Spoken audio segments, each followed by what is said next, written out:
साईं राम। हमारे चैनल में आप सभी का बहुत बहुत स्वागत है। श्री साईं सच्चरित्र अध्याय 9। विदा होते समय बाबा की आज्ञा का पालन और अवज्ञा करने के परिणामों के कुछ उदाहरण, भिक्षावृत्ति और उसकी आवश्यकता, भक्तों के अनुभव।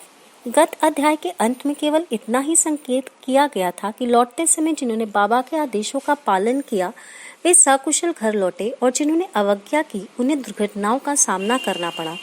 इस अध्याय में यह कथन अन्य कई पुष्टिकारक घटनाओं और अन्य विषयों के साथ विस्तार पूर्वक समझाया जाएगा। शिरडी यात्रा की विशेषता। शिरडी यात्रा की एक विशेषता यह थी कि बाबा की आज्ञा के बिना कोई भी शिरडी से प्रस्थान नहीं कर सकता था, और यदि किसी ने किया भी तो मानो उसने अपने कष्टों को निमंत्रण दे दिया। परंतु यदि किसी को शिरडी छोड़ने की आज्ञा हुई तो फिर वहां उसका ठहरना नहीं हो सकता था। जब भक्तगण लौटने के समय बाबा को प्रणाम करने जाते तो बाबा उन्हें कुछ आदेश दिया करते थे, जिनका पालन अति आवश्यक था। यदि इन आदेशों की अवज्ञा कर कोई लौट गया तो निश्चय ही उसे किसी न किसी दुर्घटना का सामना करना पड़ता था। ऐसे कुछ उदाहरण यहाँ दिए जाते हैं। तात्या कोटे पाटिल। एक समय तात्या कोटे पाटिल टांगे में बैठकर कोपर गांव के बाजार को जा रहे थे। वे शीघ्रता से मस्जिद में आए, बाबा को नमन किया और कहा कि मैं कोपर गांव के बाजार को जा रहा हूँ। बाबा ने कहा, शीघ्रता ना करो, थोड़ा ठहरो, बाजार जाने का विचार छोड़ दो और गांव के बाहर ना जाओ। उनकी उतावली को देखकर बाबा ने कहा, अच्छा, कम से कम श्यामा को साथ लेते जाओ। बाबा की आज्ञा की अवहेलना करके उन्होंने तुरंत टांगा आगे बढ़ाया।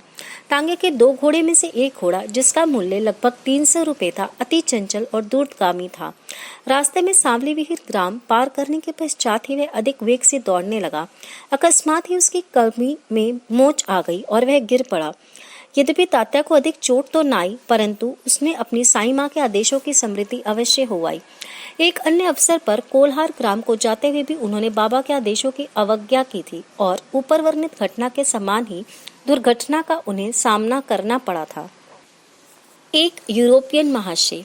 एक समय मुंबई के एक यूरोपियन महाशय नाना साहब चंदोरकर से परिचय पत्र प्राप्त कर किसी विशेष कार्य से शिरडी आए। उन्हें एक आलीशान तंबू में ठहराया गया। वे तो बाबा के समक्ष नत होकर कर कमलों का चुंबन करना चाहते थे। इसी कारण उन्होंने 3 बार मस्जिद की सीढ़ियों पर चढ़ने का प्रयत्न किया, परंतु बाबा ने उन्हें अपने समीप आने से रोक दिया। उन्हें आंगन में ही ठहरने और वहीं से दर्शन करने की आज्ञा मिली। इस विचित्र स्वागत से अप्रसन्न होकर उन्होंने शीघ्र ही शिरडी से प्रस्थान करने का विचार किया और विदा लेने के हेतु वे वहां गए। बाबा ने उन्हें दूसरे दिन जाने और शीघ्रता न करने की राय दी। अन्य भक्तों ने भी उनसे बाबा के आदेश का पालन करने की प्रार्थना की, परंतु वे सबकी उपेक्षा कर तांगे में बैठकर रवाना हो गए। कुछ दूर तक तो घोड़े ठीक ठाक चलते रहे, परंतु सावली विहिर नामक गांव पार करने पर एक बाइसिकल सामने से आई, जिसे देखकर घोड़े भयभीत हो गए और द्रुत गति से दौड़ने लगे। फलस्वरूप तांगा उलट गया और महाशय जी नीचे लुढ़क गए और कुछ दूर तक टांगे के साथ घसीटते चले गए। लोगों ने तुरंत अस्पताल में शरण लेनी पड़ी। इस घटना से भक्तों ने शिक्षा ग्रहण की, जो बाबा के आदेशों की अवहेलना करता है उन्हें किसी न किसी प्रकार की दुर्घटना का शिकार होना ही पड़ता है, और जो आज्ञा का पालन करते हैं वे सकुशल और सुखपूर्वक घर पहुंच जाते हैं। भिक्षावृत्ति की आवश्यकता। अब हम भिक्षावृत्ति के प्रश्न पर विचार करेंगे। संभव है कुछ लोगों के मन में संदेह उत्पन्न हो कि जब बाबा इतने श्रेष्ठ पुरुष थे तो फिर उन्होंने आजीवन भिक्षावृत्ति पर ही क्यों निर्वाह किया। इस प्रश्न के 2 दृष्टिकोण समक्ष रखकर हल किया जा सकता है। पहला दृष्टिकोण, भिक्षावृत्ति पर निर्वाह करने का कौन अधिकारी है। शास्त्रों के अनुसार वह व्यक्ति जिन्होंने 3 मुख्य आसक्तियां कामिनी, कंचन और कीर्ति का त्याग कर आसक्ति मुक्त हो संन्यास ग्रहण कर लिया हो, वह ही भिक्षावृत्ति के उपयुक्त अधिकारी हैं, क्योंकि वे अपने गृह में भोजन तैयार कराने का प्रबंध नहीं कर सकते, अतः उन्हें भोजन कराने का भार गृहस्थों पर ही है। श्री साईं बाबा ना तो गृहस्थ थे और ना ही वानप्रस्थी, वे तो बाल ब्रह्मचारी थे। उन्होंने यह दृढ़ भावना थी कि विश्व ही मेरा गृह है। वह तो स्वयं ही भगवान वासुदेव विश्व पालन करता तथा पर ब्रह्मा थे, अतः वह भिक्षा उपार्जन के पूर्ण अधिकारी थे। दूसरा दृष्टिकोण, पंच सुना, 5 पाप और उनके प्रायश्चित। सबको यह ज्ञात है कि भोजन सामग्री या रसोई बनाने के लिए गृहस्थ आश्रमियों को 5 प्रकार की क्रियाएं करनी पड़ती हैं: पीसना, दलना, बर्तन मलना, मांजना और धोना, चूल्हा सुलगाना। इन क्रियाओं के परिणाम स्वरूप अनेक कीटाणुओं और जीवों का नाश होता है और इस प्रकार गृहस्थ आश्रमियों को पाप लगता है। इन पापों के प्रायश्चित स्वरूप शास्त्रों ने 5 प्रकार के यज्ञ करने की आज्ञा दी है, अर्थात ब्रह्म यज्ञ, अर्थात वेदा अध्ययन, ब्रह्मा को अर्पण करना या वेद का अध्ययन करना, पितृयज्ञ, पूर्वजों को दान, देव यज्ञ, देवताओं को बलि, भूत यज्ञ, प्राणियों को दान, मनुष्य यज्ञ, मनुष्यों अर्थात अतिथियों को दान। यदि ये कर्म विधि पूर्वक शास्त्रानुसार किए जाएं तो चित्त शुद्ध होकर ज्ञान और आत्मानुभूति की प्राप्ति सुलभ हो जाती है। बाबा द्वार द्वार जाकर गृहस्थ आश्रमियों को इस पवित्र कर्तव्य की स्मृति दिलाते रहते थे और वे लोग अत्यंत भाग्यशाली थे जिन्हें घर बैठे ही बाबा से शिक्षा ग्रहण करने का अवसर मिल जाता था। भक्तों के अनुभव। अब हम अन्य मनोरंजक विषयों का वर्णन करते हैं। भगवान कृष्ण ने गीता में कहा है कि जो मुझे भक्ति पूर्वक केवल एक पत्र, फूल, फल या जल भी अर्पण करता है तो मैं उसे शुद्ध अंतकरण वाले भक्त के द्वारा अर्पित की गई वस्तु को सहर्ष स्वीकार कर लेता हूँ। यदि भक्त सचमुच श्री साईं बाबा को कुछ भेंट देना चाहता था और बाद में यदि उसे अर्पण करने की विस्मृति भी हो गई तो बाबा उसे या उसके मित्र द्वारा उस भेंट की स्मृति कराते और भेंट देने के लिए कहते तथा भेंट प्राप्त कर उसे आशीष देते थे। नीचे कुछ ऐसी ही घटनाओं का वर्णन किया जाता है। तरकंठ कुटुंब। पिता और पुत्र श्री रामचंद्र आत्माराम उपनाम बाबा साहब तरकंठ पहले प्रार्थना समाजी थे, तथापि वे बाबा के परम भक्त थे। उनकी स्त्री और पुत्र तो बाबा के एक निष्ठ भक्त थे। एक बार उन्होंने ऐसा निश्चय किया कि पुत्र व उसकी मां ग्रीष्मकालीन छुट्टियां शिरडी में ही व्यतीत करें, परंतु पुत्र बांद्रा छोड़ने को सहमत न हुआ। उसे भय था कि बाबा का पूजन घर में विधि पूर्वक ना हो सकेगा, क्योंकि पिताजी प्रार्थना समाजी हैं और संभव है कि वे श्री साईं बाबा के पूजन आदि का उचित ध्यान न रख सके। परंतु पिता के आश्वासन देने पर कि पूजन यथाविधि ही होता रहेगा, माँ और पुत्र ने एक शुक्रवार की रात्रि में शिरडी को प्रस्थान कर दिया। दूसरे दिन शनिवार को श्रीमंत तरकंठ ब्रह्म मुहूर्त में उठे और स्नान आदि कर पूजन प्रारंभ करने के पूर्व बाबा के समक्ष साष्टांग दंडवत करके बोले कि हे बाबा, मैं ठीक वैसे ही आपका पूजन करता रहूंगा जैसे कि मेरा पुत्र करता रहा है, परंतु कृपा कर इसे शारीरिक परिश्रम तक ही सीमित ना रखना। ऐसा कहकर उन्होंने पूजन आरंभ किया और मिश्री का नैवेद्य अर्पित किया, जो दोपहर के भोजन के समय प्रसाद के रूप में वितरित कर दिया गया।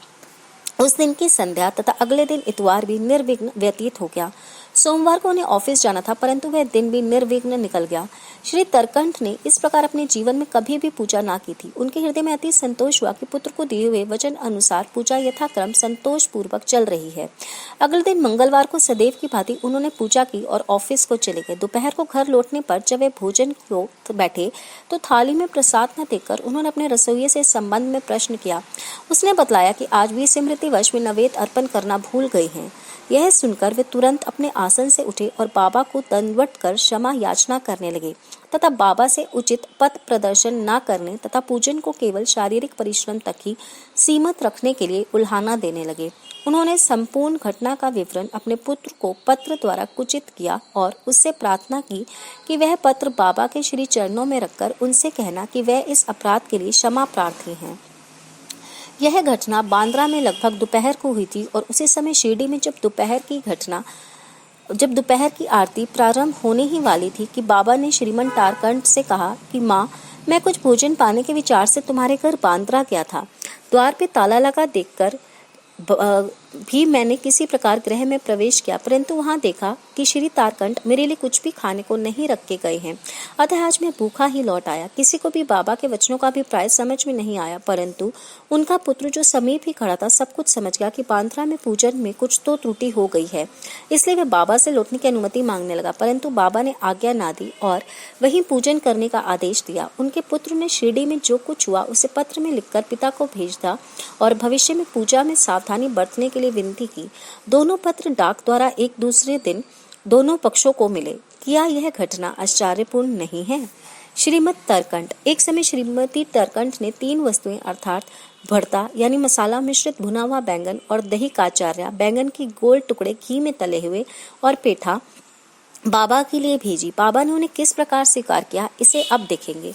बांद्रा के श्री रघुवीर भास्कर पुंदरे बाबा के परम भक्त थे। एक समय वे शिरडी को जा रहे थे। श्रीमती तरकंठ ने श्रीमती पुंदरे को 2 बैंगन दिए और उनसे प्रार्थना की कि शिरडी पहुंचने पर वह एक बैंगन का भुर्ता और दूसरे का काचार्य बनाकर बाबा को भेंट कर दें। शिरडी पहुंचने पर श्रीमती पुंदरे भुर्ता लेकर मस्जिद को गई। बाबा उसी समय भोजन को बैठे ही थे। बाबा को वह भुर्ता बड़ा स्वादिष्ट प्रतीत हुआ, इस कारण उन्होंने थोड़ा थोड़ा सभी को वितरित किया। इसके पश्चात ही बाबा ने काचार्य मांग रहा। वह बड़े राधा कृष्ण माई के पास संदेश भेजा गया कि बाबा काचार्य मांग रहे हैं। वे बड़े असमंजस में पड़ गई कि अब क्या करना चाहिए। बैंगन की तो भी ऋतु भी नहीं है। अब समस्या उत्पन्न हुई कि बैंगन किस प्रकार उपलब्ध हो। जब इस बात का पता लगाया कि भुर्ता कौन लेकर आया था, तब ज्ञात हुआ कि बैंगन श्रीमती पुंदरे लाई थी और उन्होंने ही काचार्य बनाने का कार्य सौंपा गया था। अब प्रत्येक को बाबा की इस पूछताछ का अभिप्राय विदित हो गया और सबको बाबा की सर्वज्ञता पर महान आश्चर्य हुआ। दिसंबर सन 1915 में श्री गोविंद बालाराम मानकर शिरडी जाकर वहां अपने पिता की अंत्येष्टि क्रिया करना चाहते थे। प्रस्थान करने से पूर्व वे श्रीमती तरकंड से मिलने गए। श्रीमती तरकंड बाबा के लिए कुछ भेंट शिरडी बेचना चाहती थी। उन्होंने घर छान डाला, परंतु केवल एक पेड़े के अतिरिक्त कुछ न मिला और वह पेड़ा भी अर्पित नवेद का था। बालक गोविंद ऐसी परिस्थिति देखकर रोने लगा, परंतु फिर भी अति प्रेम के कारण वह पेड़ा बाबा के लिए भेज दिया। उन्हें पूर्ण विश्वास था कि बाबा उसे अवश्य स्वीकार कर लेंगे। शिरडी पहुंचने पर गोविंद मानकर बाबा के दर्शनार्थ गए, परंतु वह पेड़ा ले जाना भूल गए।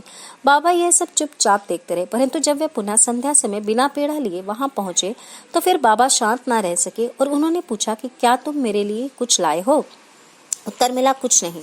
बाबा ने पुनः प्रश्न किया और उसने वही उपयुक्त उत्तर फिर दोहरा दिया। अब बाबा ने स्पष्ट शब्दों में पूछा, क्या तुम्हें माँ ने चलते समय कुछ मिठाई नहीं दी थी?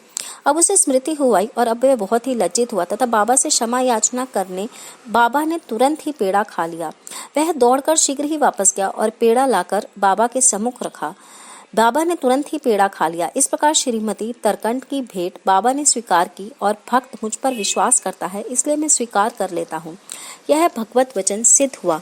बाबा का संतोष पूर्वक भोजन। एक समय श्रीमती तरकंड शिरडी आई हुई थी। दोपहर का भोजन प्राय तैयार हो चुका था और थालियां परोसी ही जा रही थी कि उसी समय वहां एक भूखा कुत्ता आया और भौंकने लगा। श्रीमती तरकंड तुरंत उठी और उन्होंने रोटी का एक टुकड़ा कुत्ते को डाल दिया।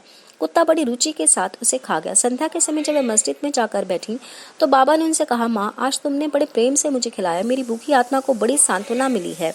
सदैव ऐसी ही करती रहा करो, तुम्हें कभी न कभी इसका उत्तम फल अवश्य प्राप्त होगा। इस मस्जिद में बैठकर मैं कभी असत्य नहीं बोलूंगा। सदैव मुझ पर ऐसा ही अनुग्रह करती रहो। पहले भूखों को भोजन कराओ, बाद में तुम भोजन किया करो। इससे अच्छी तरह ध्यान में रखो। बाबा के शब्दों का अर्थ उन्हें समझ में न आया, इसलिए उन्होंने प्रश्न किया कि भला मैं किस प्रकार भोजन करा सकती हूँ? मैं तो स्वयं दूसरों पर निर्भर हूँ और उन्हें दान देकर भोजन प्राप्त करती हूँ। बाबा कहने लगे, उस रोटी को ग्रहण कर मेरा हृदय तृप्त हो गया और अभी तक मुझे डकारें आ रही हैं। भोजन करने से पूर्व तुमने जो कुत्ता देखा था और जिसे तुमने रोटी का टुकड़ा दिया था, वे यथार्थ में मेरा ही स्वरूप था और उसी प्रकार अन्य प्राणी, बिल्लियां, सुअर, मक्खियां, गायें आदि भी मेरा ही स्वरूप है। मैं ही अनेक आकारों में डोल रहा हूँ। जो इन सब प्राणियों में मेरा दर्शन करता है वह मुझे अत्यंत प्रिय है। इसलिए द्वैत या भेदभाव भूलकर तुम मेरी सेवा किया करो। इस अमृत तुल्य उपदेश को ग्रहण कर वे द्रवित हो गईं और उनकी आंखों से अश्रुधारा बहने लगी। गला रुंध गया और उनके हर्ष का पारावार ना रहा। शिक्षा। समस्त प्राणियों में ईश्वर दर्शन करो, यही इस अध्याय की शिक्षा है। उपनिषद, गीता और भागवत का यही उपदेश है कि सब प्राणियों में ही ईश्वर का वास है। इसका प्रत्यक्ष अनुभव करो। अध्याय के अंत में बतलाई घटना तथा अन्य अनेक घटनाएं जिनका लिखना अभिशेष है, स्वयं बाबा ने प्रत्यक्ष उदाहरण प्रस्तुत कर दिखाया कि किस प्रकार उपनिषदों की शिक्षा को आचरण में लाना चाहिए। इसी प्रकार श्री साईं बाबा शास्त्र ग्रंथों की शिक्षा दिया करते थे। श्री सद्गुरु साईनाथ अर्पण अस्तु। शुभम भवतु। हमारे ज्ञानवर्धक कार्यक्रम देखने के लिए आप अभी सब्सक्राइब करें, बेल आइकन को प्रेस करें ताकि आप सब देख सकें हमारा कार्यक्रम सबसे पहले।